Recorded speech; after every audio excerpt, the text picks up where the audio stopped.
Go. Okay. Hi, this is my grandma, and I'm going to interview her about marriage before Vatican II. Okay, so my first question is how old were you I when you got was married? I was 27. What year was that? That was in 1950. Cool. We got married in 1950. Okay, and was your marriage a big or small wedding? Like how many, do you remember how many people you had I there? think we had about 150 people I guess that's big. Where was it? here in Portland. We got married at St. Mary's Cathedral Do in you remember Portland. the priest? It was Father Johnston. Of course, he isn't living anymore. Um, was your marriage said in Latin? It was part of it, but not the whole mass. Like what parts of it were in Latin? I don't even remember. It was so many years ago. Was it like the prayers or like The the prayers, mass part? and probably the Apostles' Creed, maybe. I can't really remember because not all of it was. There was some English in there. Okay, like when you were saying your vows, that was probably in English. Right, that Yeah. was English, right? Okay. What was like the one big thing that you remember out of your wedding? Like what was the most important part of it for you?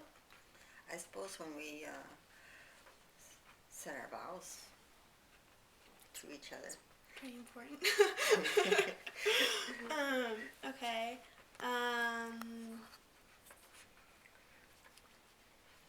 Was there anyone that you wanted to be in your wedding but couldn't?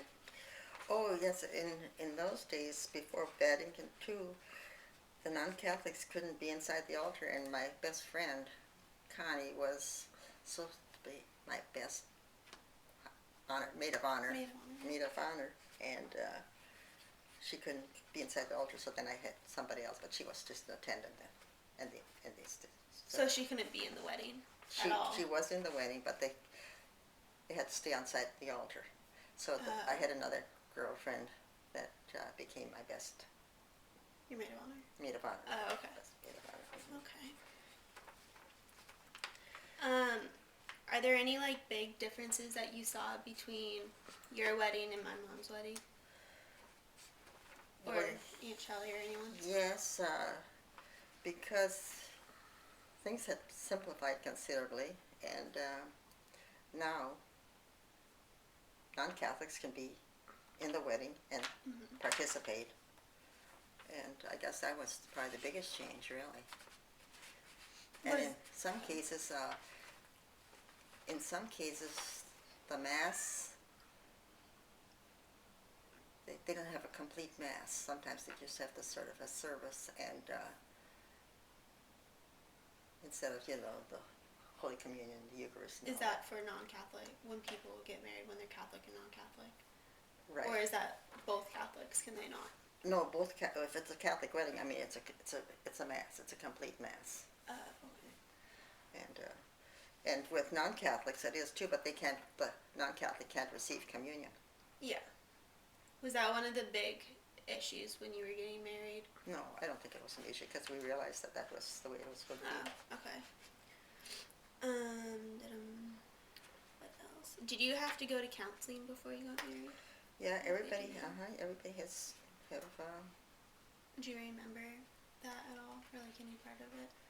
Well, it's just what marriage is all about, the seriousness of it, and the children have to be raised as Catholics, baptized as Catholic, even though it was a non-Catholic and a Catholic marriage.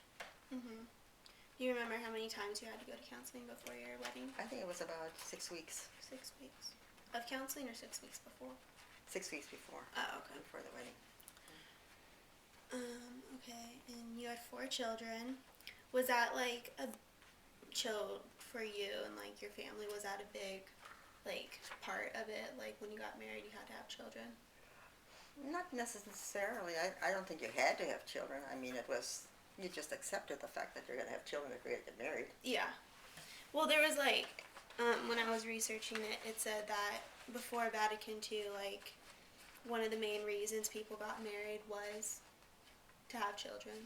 but you didn't see that at all, or like that wasn't one of the main reasons for you?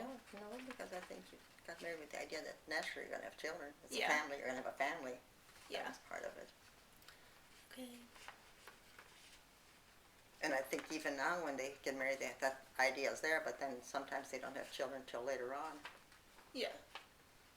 because they try and establish themselves first before they have children. Okay. You want to stop it?